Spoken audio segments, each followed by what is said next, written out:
TikTok Live makes no sense. When you think of streaming, you don't really think of TikTok. Because when I think of TikTok, I usually think of just scrolling aimlessly for hours on ends of just watching stupid videos, clips from movies or TV shows that just happen to be there, or anything other stupid stuff that you could find on your For You page. When I think of live streaming and watching like one form of content for a long time, I usually think of either Twitch or YouTube because that makes more sense, because I can just sit and watch it, like sit on the couch, watch it for like a long time, just have it there and it play, and it makes sense. Even if it's on my phone, at least I can set my phone down like this and watch it, or I can have it on my computer, and that makes sense.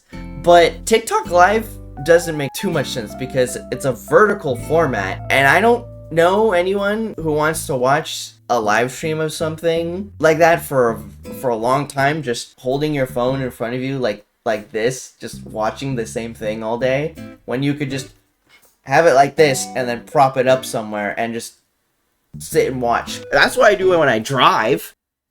Well, I don't watch my phone while I drive. That's bad. Don't do that. Drinking's okay, but no phone.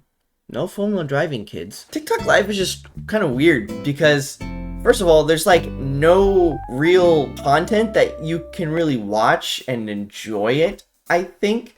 Like, you have people like Queso and other content creators who stream Minecraft that I see very often. That makes sense because, you know, Minecraft's pretty big, it's easy to stream, it's a game you can play for a long time, so it makes sense that if there's any game you're going to stream on TikTok, you would firstly think of Minecraft. Since it's a widescreen game, you have to condense it, and it just looks so weird, and then you've got to fill out the rest of the screen with either your face cam or a bunch of different like little things, like your follower thing, your subs, your chat, and even then it's like all jumbled together, and it's such a weird format. It really doesn't make any sense to me. Every so often, you know, when you're scrolling on TikTok, you get a TikTok Live, and it's always some random person that you probably would never see on Twitch or YouTube, but they're there on TikTok, which makes sense because people are scrolling so much on TikTok, and if you're scrolling a bunch of times and you get like maybe 10 lives every time you go on for the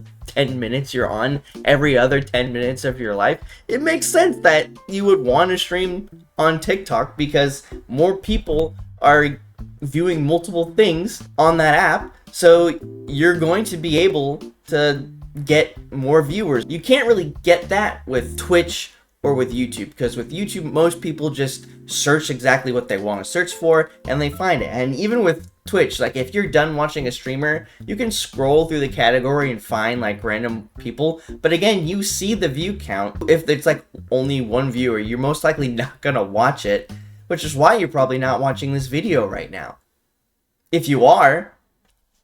So I guess that begs the question of what game or content is best to stream on TikTok Live. There's a lot of things to do on TikTok Live, but a lot of them don't make sense, and they don't really work, except for this one game. This game that I've fallen in love with, and my friends have fallen in love with, and we play almost every day, and that game's Pokemon TCG Pocket. If you don't know what that game is, it's basically the Pokemon trading card game brought to your iPhone. It's really fun. I know there's like a full-fledged game online that you can do too, and it's basically the same thing as a real-life game. But what's great about this is, like, if you're someone who's not willing to spend $10, $15 per little pack of 10 cards, it's great because it's free to play, and you get at least 2 to 3 packs every single day. They only have 5 cards in them. Still, it's so fun, and the anticipation of not knowing whether you're going to get a really good card or not is really great. Basically, what you do in the game is you just open packs every day or so. There's also this thing called Wonder Pick where you can see your friends list and what pack they opened up that day, and it gives you the opportunity to choose one card out of the 5 that they got. And sometimes they get really good cards, so maybe you opened 3 packs today and you didn't get really good cards, you didn't get like an EX or a super rare card, but maybe your friend did, and you have a 1 out of 5 chance to open it and get that card, which, you know, if you're lucky, you'll get it. You probably won't. There's also a battling feature where you can fight against the AI, or you can fight against random people across the globe, or you can do a little like put in a code and play with your friends if you're next to each other and you're both got the game and you got nothing else going on, you don't really want to talk to each other, and you rather fight and get into an argument. They're also going to be coming out with a trading option. I don't know when. I think it's going to be January, but you'll be able to trade cards that you otherwise don't have, or maybe you have an extra special shiny card that your friend doesn't have, and you can give it to them for one that maybe you don't have that they have an extra of, so you can complete the Pokedex. There's only one specific pack out right now. It's called Genetic Apex. It just has, a fair amount of cards. I think over like 280 cards or something like that. Majority of them are Generation 1, like from the Kanto region, which is great because I love the Kanto region. I think Generations 1 through 5 are the best. I don't really know too much about 6, 7, 8, the Alola and the newest one with the whole bike legendary Pokemon. That didn't interest me. I stopped playing after I think like Sun and Moon. I didn't even beat that game because I just was so uninterested towards like the middle of the game. But you also get a nice mixture of other Pokemon from all the other generations as well. So it's a good mixture, and considering how many Pokemon there are, this game's only going to keep growing because it's going to release all these different Pokemon. But the reason I bring this game up is because I think it's perfect for TikTok Live. The second this game came out, immediately on TikTok, it was everywhere. Like, even if it was just like an ad or if it was just a clip of someone playing it, but majority of the time it was someone playing it on a TikTok Live. And there's emulators for this, so you can get an emulator online and play on your computer. You could screen share it from your iPhone or Android to your PC, and you can stream it that way. That's how I personally did it, because I don't want to do an emulator, and I'm very afraid that I'll lose my progress and have to start all over again. I don't want to do that. I like my Pokemon cards. But as a game for streaming on TikTok, I think it makes the most sense. I think it's something that everyone can get a grasp on, everyone understands, everyone at least knows what Pokemon is. Even if you don't know every single Pokemon, you can kind of get the gist by looking at the cards and be like, hey, this looks like Pokemon. And then eventually a stupid Pikachu EX card will show up on the screen where that person is going to use Circle Circuit and it's going to kill me. And I hate it. It's the worst strategy, and I want the card so bad. Haven't gotten it. Very angry about that. But it's a game that keeps you hooked, and I think it's perfect considering, it's a game on. I don't know why I'm doing this. I have my phone right here. But you can just, you're on TikTok Live and you're scrolling and you see the game on a TikTok Live, and it works because you don't have to really do much if you're streaming it.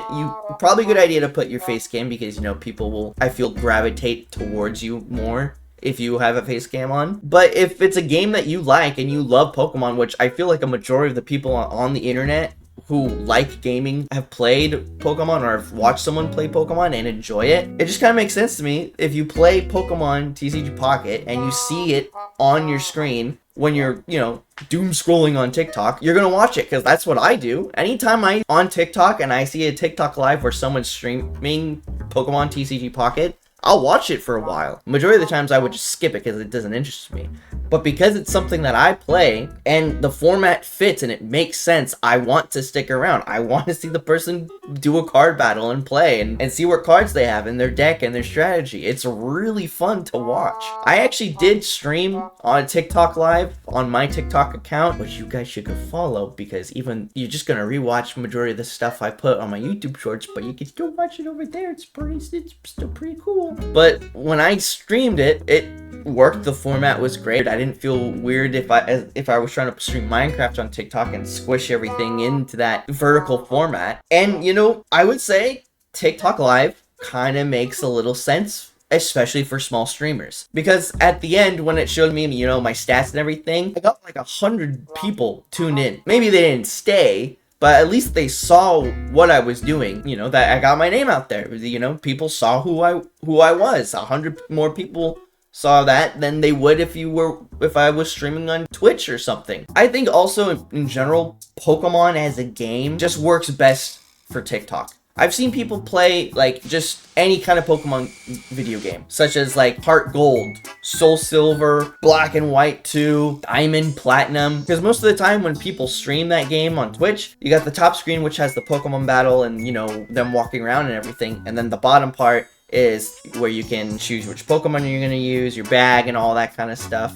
And then the right can be for, and then the right little extra part can be for, you know, your chat or for your face cam. So it makes sense. I think it translates to TikTok Live pretty well because you can have the same format. Essentially, you have the top screen, you have the bottom screen, and you can also have your face cam. So, you know, you got 3 screens going, and it works pretty well. Basically, all I'm trying to say is if you're going to stream anything on TikTok Live, I really think you should consider doing Pokemon TCG Pocket or any kind of Pokemon game in general, because I think the format just works better, and at the very least, if, you know, a lot of people don't end up watching you, you'll get more people viewing your profile than if you were to do it on Twitch or just upload a YouTube video of you playing Pokemon. Now, you're probably wondering, why talk about this? Is this just a video to get me thinking about Pokemon TCG Pocket so I can eventually play it and get hooked on it, considering that the next pack expansion comes in January with a whole new bunch of Pokemon cards that'll get me continue playing and playing and playing forever and ever and ever?